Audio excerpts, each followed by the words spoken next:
You're listening to the Mindful Mama podcast, episode number 233. Today we're talking about pandemic parenting into the fall with Megan Fitzgerald. Welcome to the Mindful Mama podcast. Here it's about becoming a less irritable, more joyful parent. At Mindful Mama, we know that you cannot give what you do not have. And when you have calm and peace within, then you can give it to your children. I'm your host, Hunter Clark-Field's Mindful Mama mentor. I help smart, thoughtful parents stay calm so they can have strong, connected relationships with their children. I've been practicing mindfulness for over 20 years. I'm the creator of the Mindful Parenting course and membership, and I'm the author of Raising Good Humans, a mindful guide to breaking the cycle of reactive parenting and raising kind, confident kids.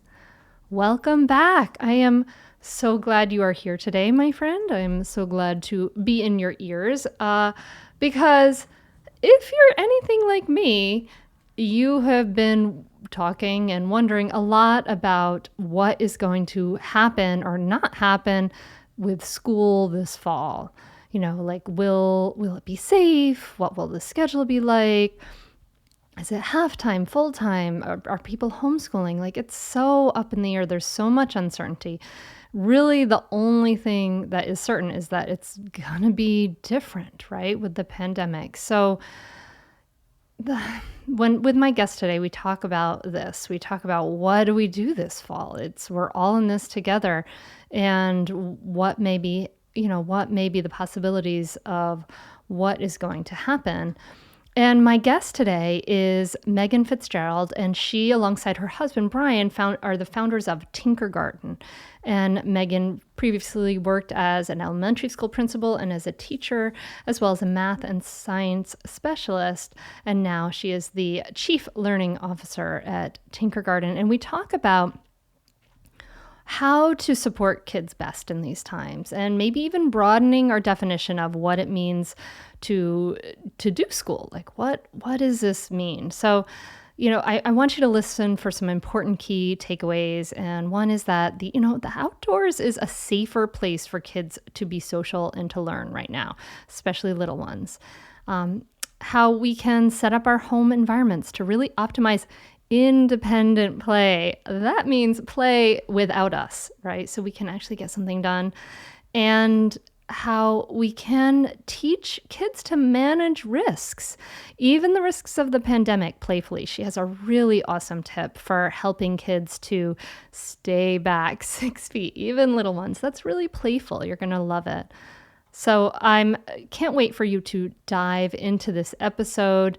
Before we dive in, I want to let you know it's been so exciting enrolling people in the Mindful Parenting Teacher Certification Program. We had one class totally fill up, so we opened up another one. And so we have a few more spaces now. And it's been really interesting. Like, if you think that, what's happening is that the teacher training is going to get started on September 29th, so in the fall. And so that's allowing people who are not familiar, not already alumni of Mindful Parenting, to go through the course before then. But I want to just let you know, like, if you've been, hanging out thinking you have plenty of time to apply, don't be so sure. The spots have been going really fast, and I'm sure they will be gone far before the fall deadline hits.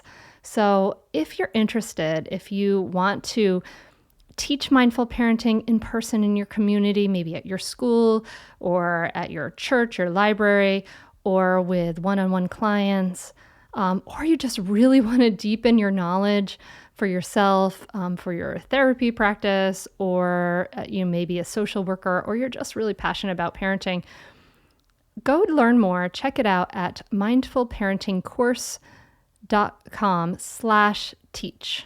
So that's at mindfulparentingcourse.com/teach. And we'll be letting the future teacher trainers in a little early into the membership if they aren't in already. And it's been so exciting. We have people from all around the world, from Australia to Seattle, all across the world. So it's really exciting. So if you want to learn more about that, email me or at hunter at mindfulmamamentor.com or go over to mindfulparentingcourse.com/teach and learn more and apply. All right, so now, no further ado, my friend. Please join me at the table as I talk to Megan Fitzgerald. Megan, thanks so much for coming on the Mindful Mama podcast. You're welcome. I'm so glad to be here. I'm interested to talk to you, and we're at such a weird time. We're facing down this crazy autumn during a pandemic, and we're looking at schools, and we're looking at how do we take care of our kids? How do we keep them safe? How do we keep them mentally, emotionally, and socially, not totally traumatized from this experience, right? And everybody's worried about it. So I'm particularly interested to talk to you because you have been a teacher, you have been a principal, you are a mom, you're a leader of outdoor learning for kids, and I'm kind of curious, I guess, for you personally, how are you looking at this fall for maybe yourself and your own family? Because you have elementary age kids in your family, right? I do. I have a brand new kindergartner who's so excited to get on that bus with her older siblings in the fall, and then a rising third and rising fifth grader. So yes, and I have many hats. When I put on different hats, I think about the fall and I look at my kids and I'm so eager for them to have access to their peers and the adults that love them and inspire them and feel connected to their community in a way that school, I could just sense the loss that they felt at the end of the school year, and with this odd, transition into summer that didn't even feel like a transition. So I'm so eager for them to have all of that back, but I have a lot of concerns as a parent. I just have uncertainty about both safety, because we're bringing them back into a group situation and wondering about that. And it's felt much easier and more straightforward to sort of distance and be home and quarantine, because that's very straightforward. I know how to deliver on safety in that kind of paradigm. And then the uncertainty of what school will be, and then reading as a teacher and a principal, and then thinking about as a mom what some of the safeguards that will be in place will be like. It makes me a little bit concerned about their experience. And I know, and I've learned so much both through my work as a teacher, but also as an outdoor educator, and really looking at the whole child and thinking about how their bodies need to move, how important it is to be outdoors, and to be active, that some of the solutions at least would have kids being in the same place and being even more sedentary than before. I worry sometimes when we focus exclusively on safety as a goal, we sometimes lose the broader holistic view of what kids need. So those are some of the worries that I have, but I don't envy, what principals and teachers need to do to be able to adjust all of their systems and all of the ways that they've learned to love and care for and teach kids, and have to make so many choices with such an uncertain, even set of expectations, still waiting to hear exactly what is going to be required of them. It's a hard time, I think, for everybody. I know, and it's so uncertain, and it really very much depends where you are in the country. Right. It's such a patchwork.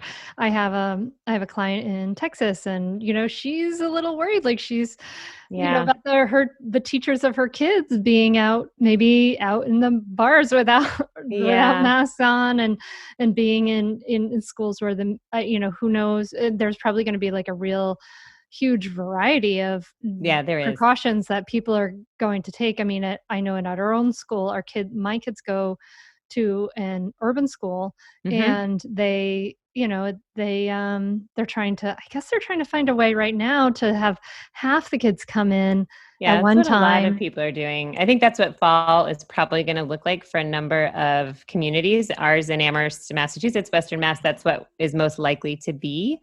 And that is a way to keep kids getting that face-to-face contact with each other and with their teachers, but to keep the numbers down and to keep things manageable. And, I think that getting used to that it'll just mean a lot of adjustment for families. So, how do you manage an on and off again childcare situation and school situation? And then what do you do on the other days? And I think that will be a continuation of a lot that we've been learning with supporting families right now with how can you set up your house for play? How can you set up really quality learning experiences that keep kids balanced? Mhm. Right. And use really great screen time, but also balance it off with outside time and moving time and play time and social time. And how do you provide that for your kids when 50% of the time that they would have been at school, they won't be at school. And for many of us that you have things that you need to do as well. And many people can't reduce what they need to do as adults to 50% very easily either. So I think we'll continue to have to provide families with support for what that time looks like if school is down to halftime come the And fall. I know, it's crazy, and, there was an article recently that I saw that the state of Florida, like, sent this memo out to their employees saying, like, "You can't care for your child at home while you're working," and, like, well, what are people What are supposed to my do? choices? Right. I What are we think that, supposed yeah. to do? It's really nuts. Yeah. And on the flip side, you think about teachers. So if teachers Oh need my to come gosh. back full time and their kids are only in school halftime, how do they do that? Right. So I think Oh my gosh. that we haven't even really started to talk about. I think teachers associations, at least Massachusetts, California, have been really vocal in the last few weeks about, not only are we putting ourselves at risk by going into a situation if we're not sure it's going to be safe, but we also have our own, how do we manage all of that? So I think a lot of us will be trying to figure out how broadening our definition of what it means to educate and care for our children, from schooling to a combination of school, and then ways of learning and working with them at home that provide them with support, but also allow for adults and all of us to continue to move on with what we need to do. And we've been learning a lot about that. Tinkergarten and some of the free programming that we've been providing. This summer, we have a camp program. Every week, we give a thematic set of activities for different age levels that people can do, setting up simple centers for play in their house, and then giving kids prompts and designed to help them become more independent in their play. These kids independently playing is pretty much essential for both kids and for adults right now, where we don't have camps, we don't have school, and life continues to march on. So I think we'll just need a lot more of that kind of programming and training for parents and support.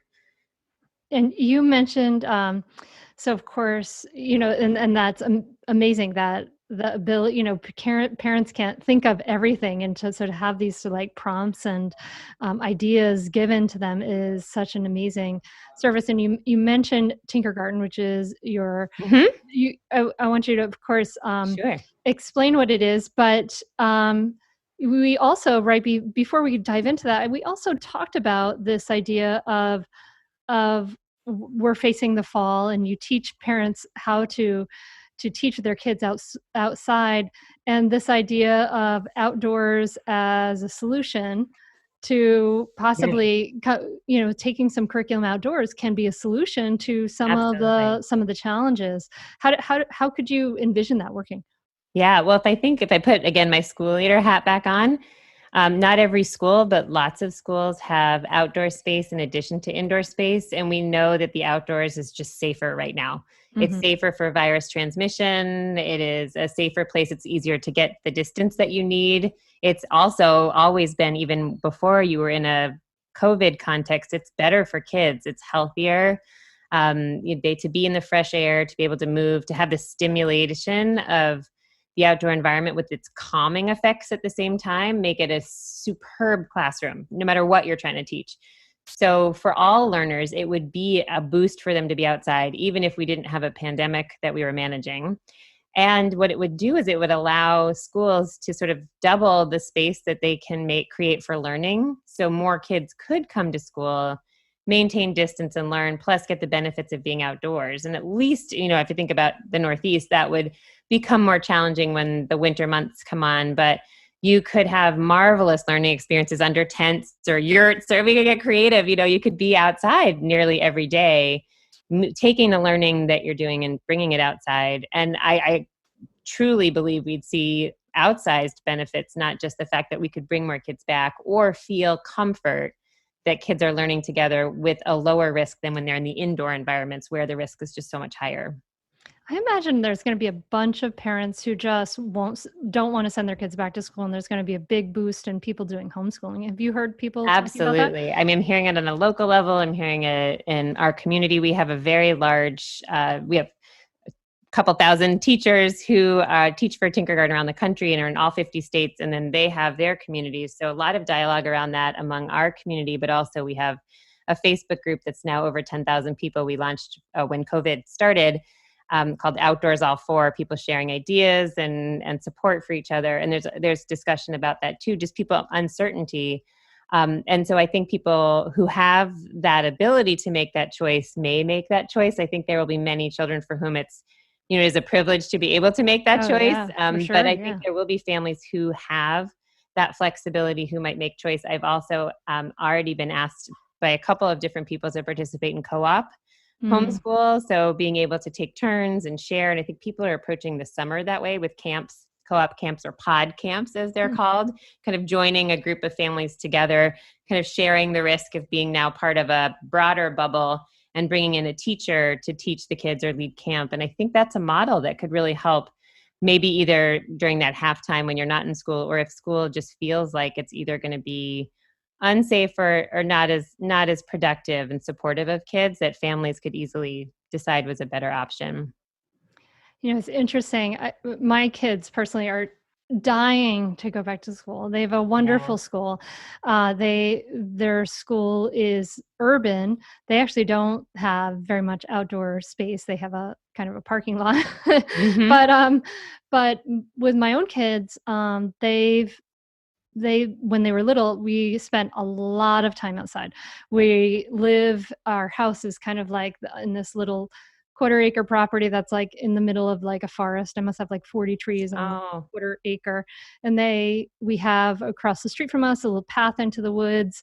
And we spent a lot of time kind of doing, if only Tinkergarten had existed when my kids were little, but like doing kind of what you've formalized, like getting together with friends, with our Yep. kids, and getting them together and being in nature, spending a lot of time in nature as much as we can. And now my daughter, who's 13, is her one camp experience that she's experiencing this summer is she was very excited last fall to join the Scouts BSA, which is Oh the yeah. Boy Scouts. Yeah, that's It's great. We have the same here. Yeah, Yeah. she's in a girls' troop Good for in the her. Boy Yeah. Scouts, and her troop and another troop are going to have a camp out, and it's like That's it's great. kind of like the alternative to the big scout camp is just these two troops, and for us the rewards outweigh the risks for Yeah, her to be able to absolutely. go to that and have that whole experience. So I guess what I want to point out with this sharing with this is that outdoor time has been so invaluable Yeah. for my family and my children, just kind of seeing her that continued love. Mm-hmm. She and I have gone backpacking together, That's and great. kind of seeing this love of nature going forward. So I think that I just wanted to offer that as a segue for you to introduce what is this Sure. Tinkergarten thing, because I know some people. I know that, dear listener, if you have a child between 18 months and 8 years old, that you're going to be psyched if you are a nature lover as you hear about what this thing is. Well, thank you. Yeah. So Tinkergarten started very much as a personal project for my husband, who is my co-founder, and I, right before we became parents, actually. And then it became really urgent once we became parents. So as we've talked about, I'm an educator by trade, and he's a technologist. But thinking about our own childhoods and the role that time outside played, and he is a Boy Scout and he is a Girl Scout, and just trying to figure out, but Scouts, what is here for families right now to help us connect to play and nature. So those two things are so formative for kids as they're developing, the opportunity to play and to learn through play. And in the setting that's really the healthiest, best to do that, and to really captivate wonder is the natural setting and outdoors. And it doesn't have to be, a huge forest. For little kids, our definition of nature at Tinkergarten is earth, sky, and other species. So even that parking lot that your kids have can be a natural wonderland to children. And so what Tinkergarten is really we've become families' guides to taking outdoor time and turning it into ideal early learning time. So we work with kids, as you said, 18 months to 8 years old, and we provide programming that helps parents know how to use time outside, or learn how to use time, or just not have to think about the ideas as we're all so busy, to turn your family time outside into learning for kids. So that takes two forms. One is in-person classes. Like I said, we have about 2,000 amazing teachers who run Tinkergarten classes every season in their local parks. We are just about to carefully bring back some of those in places that are ready for group activities in August, but we've been quiet since we've all been carefully distancing. But that's a beloved program, and it's just, once a week during each season of the year, coming together to learn together in a park through play. And we also have direct to parent do-it-yourself programs. So right now we are running a camp program, Camp Tinkergarten. And that gives a different set of activities each week. And there are 4 versions: babies, toddlers, preschoolers, and school-age kids. Helps you to set up independent play for kids each day, so that if you don't have a camp or you don't have solutions in the summer, you can fill your child's summer with independent outdoor play. And so what are some of the, I'm really curious about Mm-hmm. your curriculum, because you Yes. talk about how these things kind of build on each other. So what does some of the curriculum look like? Sure. And this summer camp is actually a good sampler. So Mhm. we have 8 skills that we target for kids in Tinkergarten, and each season focuses on a different skill. And families, continue through, and, 2 years later, you come at the same skill in a different way.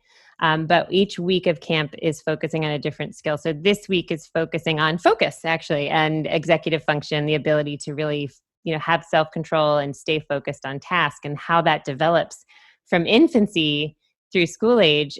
Each age level, we're suggesting different play activities that support kids in very naturally building that sort of focus muscle, and being able to develop the skills you need to stay and attend to things that are interesting to you, or to tasks that you're involved in. So we've used what we call tiny friends at Tinkergarten, which is our long-standing name for bugs and insects and creepy crawly small things.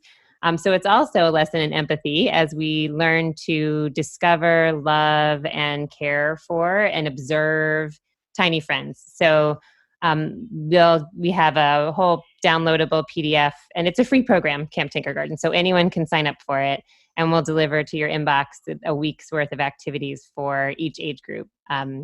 Exploring bugs and tiny friends, and from creating them with Play-Doh and nature treasures, to finding them and making hotels for them, or moving like them and singing like them, and read alouds that support all of this. So it's really trying to help parents like me and trying to figure out, how can I make these days really enriching for them, in a way that's also supportive of how much I have on my plate right now.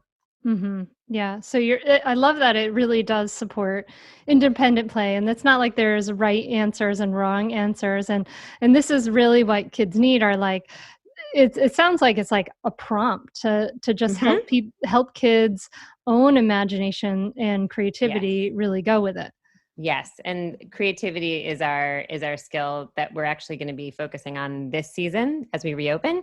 That's one of our skills. Another is persistence and grit, being able to stick with things. And how do you learn to set up play environments for your child that very naturally, and in an age appropriate way, help them build that skill for the long haul? So yeah, that's exactly how we approach it. We have invitations that you can give to your child, ways of playing that really allow them to answer that and drive their own play, but set up an environment that really supports the learning of a specific skill.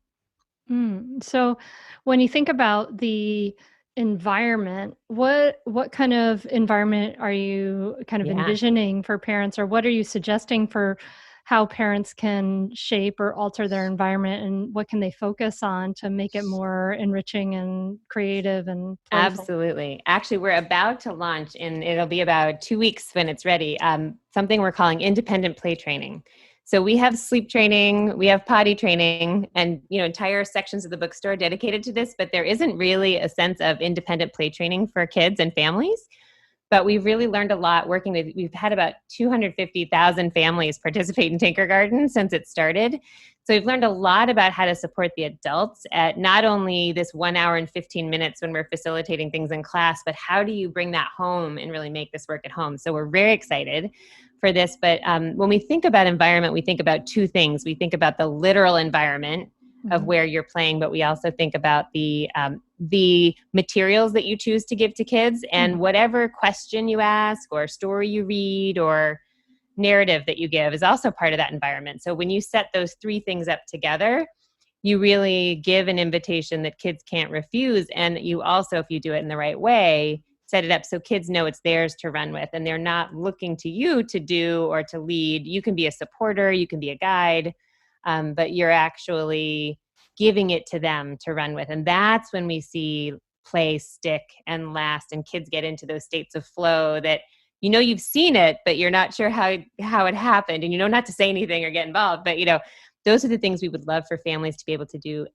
every day, right? Every day to be able to do that. And the first lesson of independent play training is to set up play centers. And so play people know what those are, but what are play centers? They're very simple collections of things that you can put in a spot and keep there that are designed around a certain kind of play. So a simple one is a mud kitchen that we're just seeing all over the country. So if you go to our Outdoors All For Facebook group, which is also free, you'll see hundreds of mud kitchens around the country, and they don't all look Pinterest perfect. That's lesson number one. They don't have to.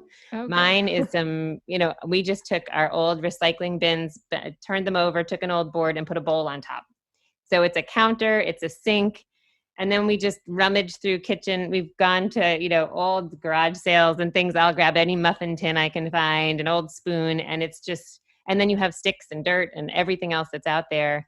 And with a little water, you can cook for hours and days. And then with Tinkergarten, Camp Tinkergarten, I have a new set of prompts each week for how kids might use their mud kitchen with a new and exciting twist. But that mud kitchen's there and they know to go back to it.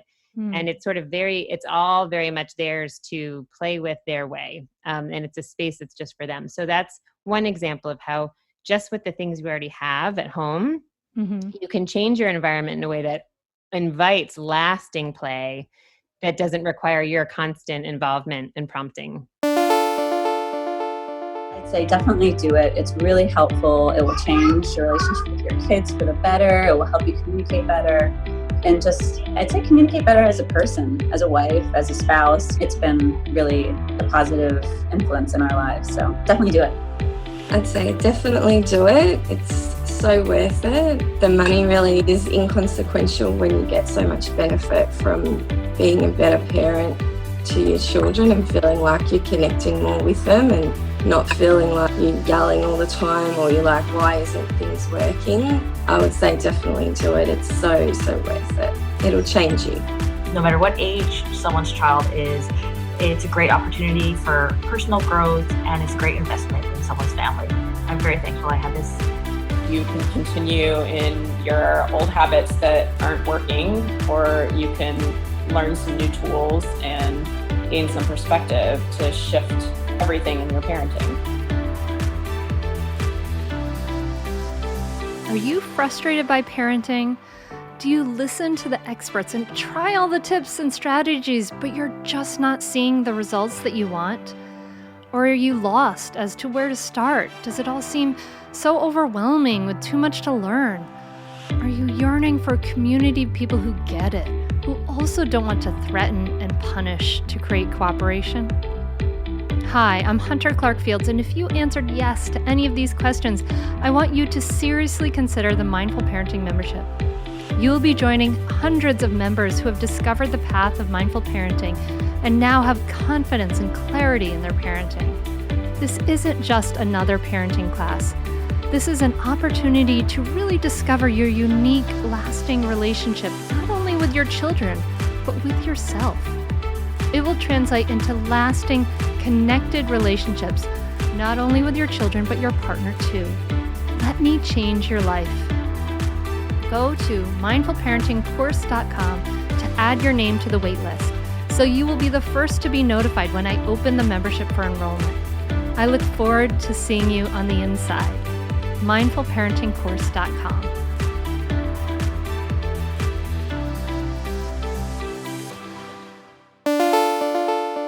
this reminds me of when my girls were little, we did a lot of simplifying. I did a lot of, I led some book clubs reading Simplicity Parenting. I was very inspired by that. We did a lot of simplifying. And also I'm a founding board member of a Montessori school here in the Delaware, first public charter Montessori school, actually. That's And so I've been very involved in Montessori, and I love Montessori, and just the idea of that simplicity of the environment. And I remember, I wish I had taken more pictures, but anyway, we had 2 shelves for them where like there were toys, like 3 toys on a shelf spaced out. And then there was the basket of scarves and the blocks basket. And there wasn't a whole lot else. There was always you could always do art and drawing and things like that. But I was always, in the beginning, I was so surprised at how this environment of less, but more curated, just invited so much more play. And it's really, if, dear listener, if you have like tons of toys out there and you're not crazy about it, if you have toys that are making noises that drive you bananas, I give you permission to like chuck it, or at least put it in a toy purgatory. That's what I call it. But it really does, like, that making the environment appealing aesthetically and more simple actually creates more invitation for play. Absolutely. So just 2 years ago, some really great research came out that the fewer the toys, the more creative and longer lasting the play in a play setting. And then the more simple the toy itself.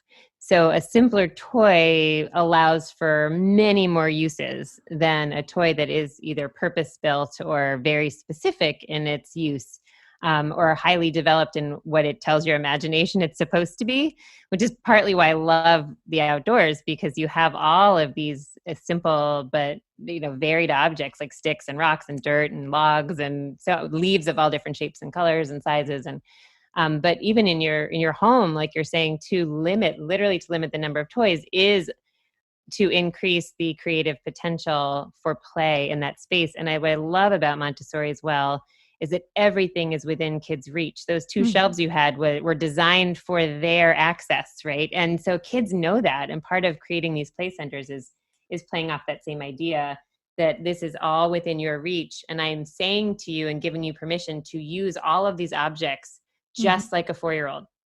I might clean them up at the end of the day because it drives me a little crazy, but it's not meant to look like, and for this mud kitchen to become a pirate ship by the end of the day is a wonderful thing.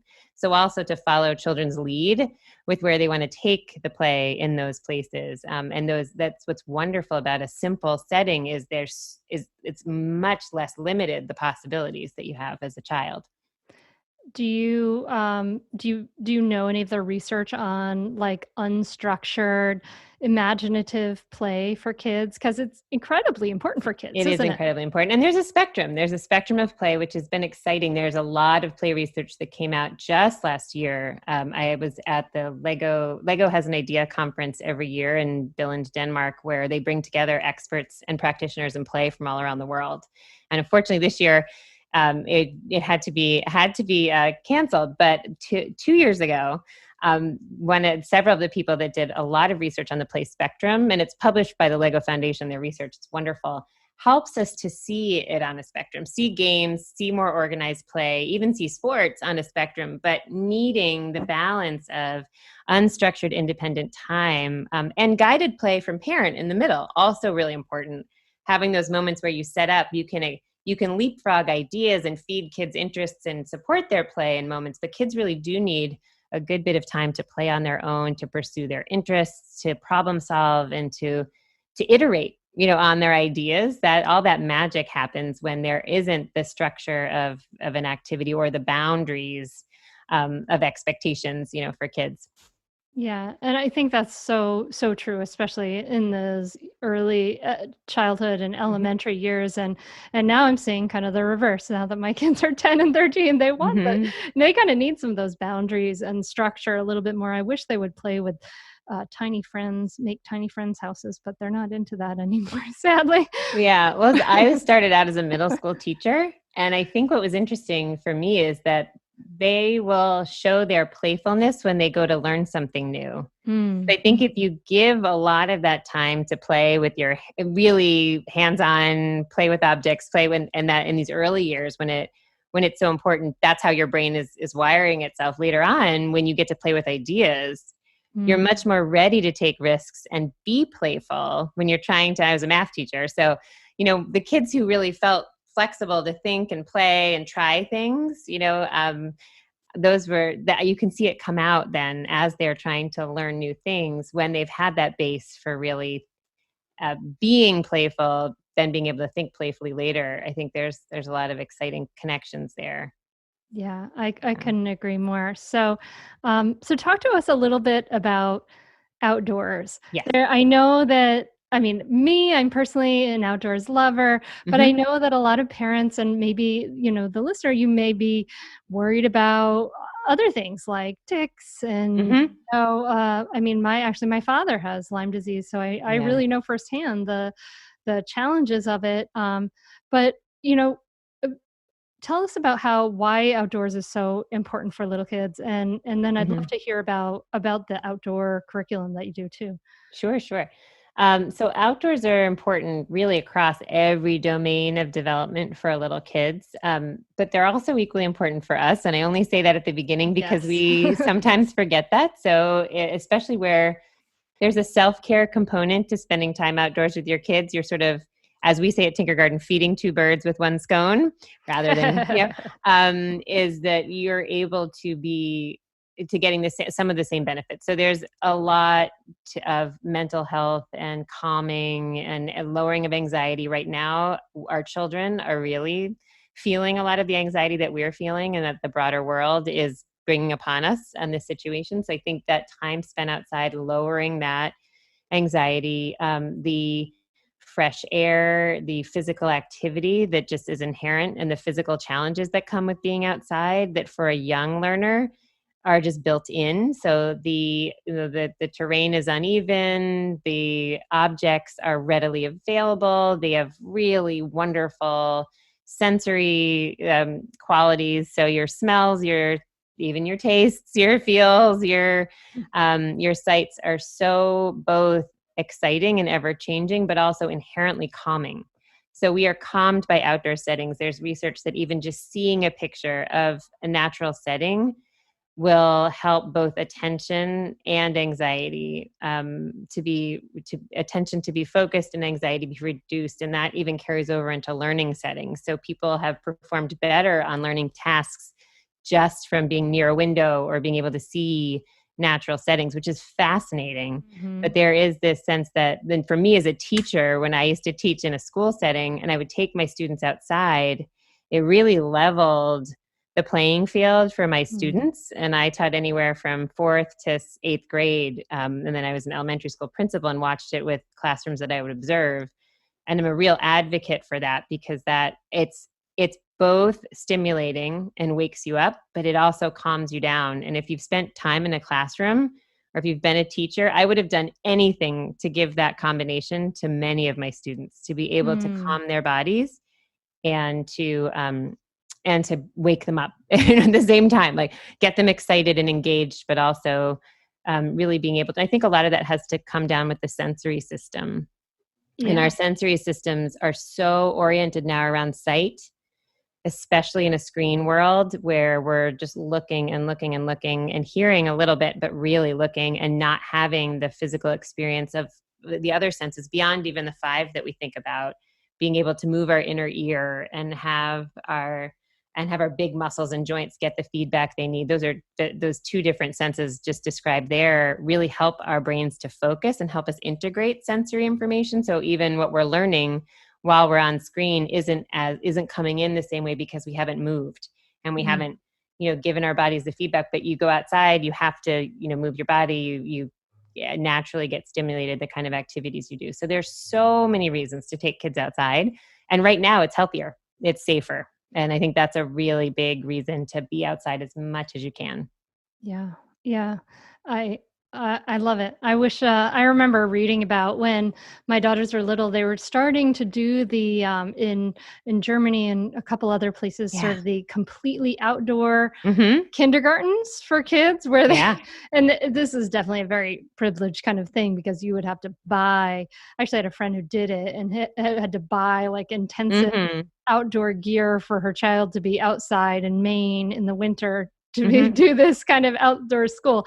But it's just such an interesting idea, and it makes so much sense because, we evolved, for Absolutely. every, almost every moment of human existence has been spent outside until very, very recently. Very, very So recently. And this is it's the indoor nation. I think it's in the 90% of our time are spent indoors. So I think we're feeling that impact. But all you have to do is take a child outside, see and the reset, and the impact, and you can feel it yourself. So that's why I feel like it's so exciting to think about helping families bridge whatever the barrier is, because sometimes it's gear and sometimes it's access to safe spaces and sometimes it's just knowing what to do and knowing how to spend that time, and Mhm. feeling competent in that space. And teachers too, I think once teachers, we work with teachers as well, once they get outside and they see that it's doable and they kind of feel like how to do it, it's very self-reinforcing because children respond in overwhelmingly positively to going outside. It's just a matter of helping families kind of feel like they have the community, they have the support, they have the ideas, they have the stuff, and they can do it. But you asked a good question about ticks too, and I think Mm. it's not right now. There are dangers. There are like ticks in many parts of the country, and similar. There's the danger of being afraid of distancing, and how do you Mm. do that? And with little kids, and I think I just wrote a blog post about parenting for the real versus parenting for the ideal. Mm. And ticks are not ideal. They're frightening and they're real, and we have to be very careful about them. And I also have Lyme disease in my family that's been really, really scary. And they're a serious threat. And so is the COVID. It's frightening and it's real and it's upon us. But I think kids are very able to um, be able to adapt and able to learn, and able to, if we can frame things for them in a way that honors them, their age and what they can understand, and doesn't use fear, but uses, there's something that we have to manage. Here's a risk, and here's Mhm. how we're going to do it. And we can teach them from a very early age rather than to avoid the threat, as long as it is a manageable risk, that we have the capacity to manage risks. And that's part of the world. And I think our kids are going to need that more than ever because the rules are just going to keep changing for them. So, thinking about ticks, what we do in our family is we have a contest. So we have a board where the person who finds the most ticks on other people wins. So in the evening, we help support each other with tick checks. And so it takes a scary situation and it makes people motivated to learn how to do tick checks well. And then when we find a tick, even though that could be terrifying and scary, we know what it looks like. And we have a moment of sort of celebration that we're working toward this goal. But the goal is really to make sure that we're keeping safe.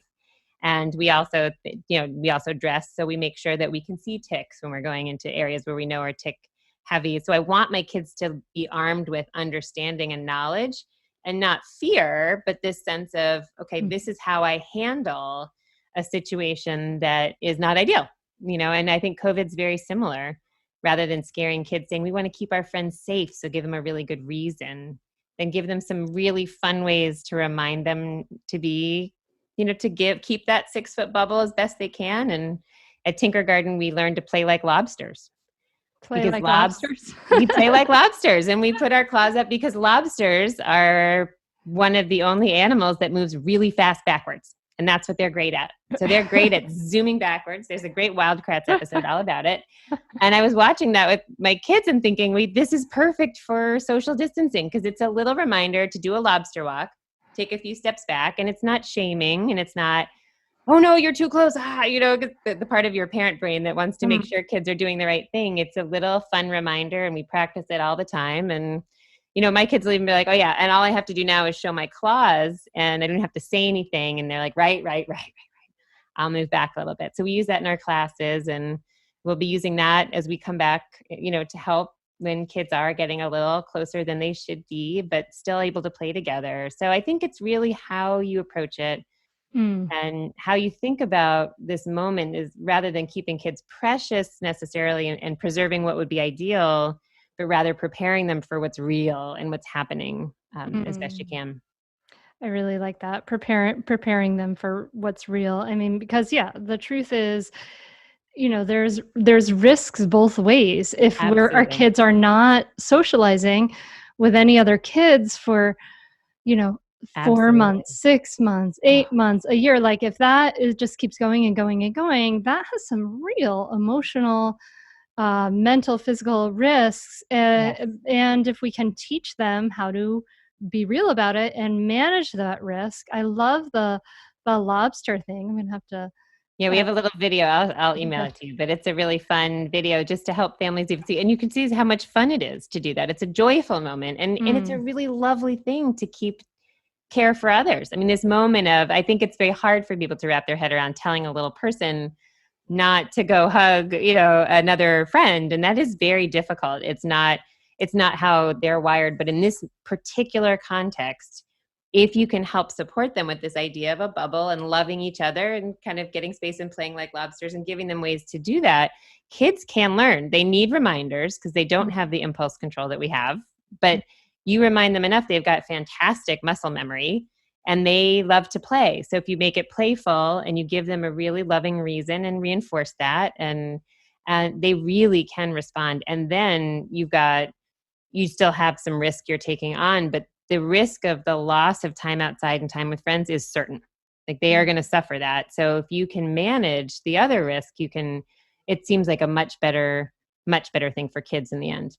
And I think a lot of pediatricians are saying the same thing, that be outside, wear masks if you can, and your kids can. And I know that's, different people have really different feelings about that. And then again, it's really on how you approach it and give kids time and practice. And we have a whole blog post about how to make friends with masks. Many families, that's a necessary piece of their how to navigate the world right now. So if you're in that situation, there's lots of ways to support kids with, if that's a reality, then, how do you do that? And how do you do that in a way that's really loving and kid friendly? And so anyway, lots of these less than ideal things, but real opportunities to help kids be resilient and to grow, and then to be able to apply this learning down the road when they hit obstacles that they will inevitably hit in life.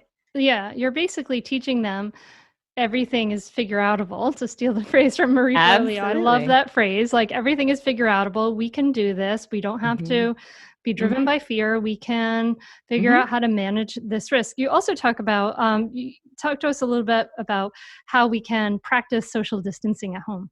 Yeah, we're having so much fun with that. So I think the whole concept of a bubble is also just one to help little children understand. And actually teachers and preschool teachers have been working on this forever. Our personal space bubbles is a phrase that's, echoes around lots of group settings.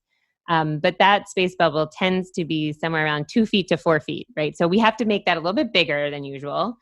So you can blow bubbles with kids and talk about space bubbles, and you can kind of, put your arms out and kind of feel your bubbles. So just helping kids to envision what that means and looks like is one thing that's helpful. We also very early on just tried to figure out how to help my youngest. She's like, what's 6 feet anyway? It's like a great question. I have it in my head. I was like, well, it's dad basically, because Brian's 5'11". So we had Brian lie down on the floor and we marked off a dad's worth, and we had him, and it was kind of fun to have him there. So we decided, well, what are all the games we could play with dad in the middle, and so it was kind of funny because we would, play charades, and then we would play games back and forth and he was just lying in the middle, but it helped her to imagine a dad's worth of space when she was in a new situation. Or we take in Tinkergarten class, we don't have dads that, have to lie down, but we have 6 feet of string and little bits of colorful tape on either end. And that's one of the first things we'll play with in the classes that come back is our 6-foot strings. And we can, as in family units, kind of stretch them out, go high, go low, make them look like waves, and just kind of move around and get a sense of what that amount of space is. Because I think for kids, estimating that isn't as easy as actually starting to have a lot of experience with it and feel it. So there's a lot of fun ways to do that. And then try and do that out. So not just at home, but do that out and see how you're doing. And I think tools like the lobster walk and tools like remember bubbles, just give a little more of a bubble to our friends, and just being able to know that you're going to need to remind kids. Like they're absolutely going to need those gentle, loving reminders, but that's part of the teaching, not part of their failure. It's just part of the process. So picking short play dates, picking safe other families that you can sort of air a little bit with, knowing that you're in situations where your kids and you will have this space for those reminders to be built in, I think are also a helpful staging, so now I feel like my kids can go places and I feel very comfortable with them, knowing, but it took a lot practicing at home, practicing with just another family for a little while that was also like-minded about knowing kids might not be perfect at this, and then kind of managing our risk outward. And I feel like it that kind of approach is really helpful for both the parents and the kids. This is so helpful, Megan. I really I'm appreciate glad. it. Yeah, I'm not sure that we've divined the future and figured out, answered everybody's questions about what exactly will happen in the fall. I mean, because we don't know. We And don't know. nobody knows, unfortunately. It really is a very uncertain time.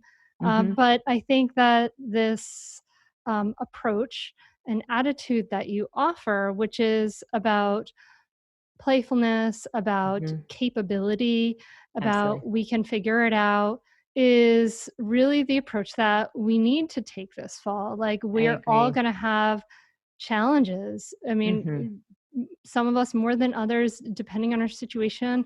We're going to be working, our kids, who knows what they're going to be doing at school, but we can take this attitude of everything is figure outable. We can learn, we can adapt, and let's all just, at least for goodness sake, go out in nature as much as we can. As much as that's the one thing we do know. I'm like, cling to the great outdoors with all you've got, and we need other humans. So whatever feels comfortable for you. And I think another piece of this is that we have to really work hard, and it's hard with where our world is right now and where some of the dialogue is and that we have in the discourse in our broader culture. But we have to reserve judgment for people, because you also need the space to do your very best, whatever that is, and I think that is something that is hard to do in this time, because people feel very strongly, but everybody's parenting, everybody's situation, what they're carrying is unique. So I think remember that outdoors is such a gift to you and your kids, that togetherness and whatever that can look like for you is also needed. And then lean into that with remembering that, we're teaching kids how to respond to the world around them for the long haul. And it's okay that it's not so ideal. It actually might benefit them in the long run that they've persisted with your love and support and right there guidance. That's in and of itself a gift that we weren't necessarily asking for. This truckload of lemons on our doorstep, but there's some lemonade to make in all of this, and I think that we really can do that if we take that approach. Absolutely. Our challenges are always our greatest teachers. Well, Megan, where can people learn more about you and learn more about Tinkergarten? Super. Yeah. So you can come to tinkergarten.com and you can learn about the classes that we teach in local places, and you can find your way to our blog, which is blog.tinkergarten.com. Also, if you want to participate in our free camp program, we're just in week 3, and you can come and join anytime. It goes through middle August, and that's at tinkergarten.com/camp. Well, thank you so much. Thank you for turning what's clearly a passion for you into something that everyone can benefit from and that people are really passionate and excited about, that's really helping families. I feel excited about that personally, as somebody who does work that is my own passion, and to see other businesses and people doing work that benefits kids and families. And I really, I send you sort of a distance high five for all of that. Well, high five right back to you. And thank you for this forum. I mean, this is such a lovely way I've listened to so many of your recent podcasts, and just helping people to navigate so many of the things that are going on right now. is such a gift. So I'm thrilled to meet you and to be part of it. This is great. Thank you so much for listening. I love her advice for the lobster. Oh my goodness, be like a lobster is the cutest advice I have ever heard. So playful. It's just such a great reminder. And sometimes it's hard for us to think outside the box because of stress and all the things going on. So it's so great to have those resources. So I hope those resources are helpful for you. Please share this episode with friends if you found this helpful. And spread the word. Word of mouth is the best way for the Mindful Mama podcast to grow. And if you are like frustrated with the stuff with the fall and want support, you want to talk about it, the Mindful Mama Facebook group is a really great supportive place. I am continually impressed with how awesome this community is and how supportive it is. It's such a really wonderful place. So you can learn more about that at mindfulmamamentor.com under resources. And just quick reminder that we still have some spots in the Mindful Parenting Teacher Training Program. It is starting up in the fall, but it is filling up now. We actually had to open up a second class. There are people from around the world who are going to be taking mindful parenting to their local communities. It's so exciting for me. So if you want to learn more about that, that's at mindfulparentingcourse.com/teach. And I'm wishing you a peaceful week, my friend. I'm wishing you, this is like a time of such intense uncertainty. And I think it really just shows us how uncertain our lives are all the time, right? And what can we do about it? We want to try to control every little thing. We often react by trying to control our kids, but I think that one of the wisest things we can do is to relax our bodies, relax our minds, soften into the difficulty, and become more present. As you look around you right now, as I look around me right now, I can see I am safe right now. My children are safe right now. There's beauty in my life right now. And there are things right in this moment that I can appreciate. I'm looking as I record at this incredibly beautiful framed artwork that my daughter did in school a long time ago of a horse painted so beautifully and with so much life and exuberance. Anyway, there's all kinds of things like that in your environment right now. Imagine wherever you are, whatever you're doing, you can look around you, open your eyes right now and find something to appreciate. So I'm inviting you to practice to stay in the moment. Don't let your fears guide you. Say, hello, fears, I see you there, and redirect your attention to the present moment.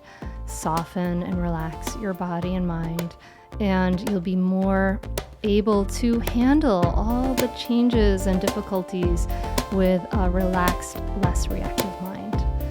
I'll be practicing this too. I'm wishing you peace. I'm wishing you joy this week. Thank you so much for listening, and I can't wait to talk to you again next week. Namaste.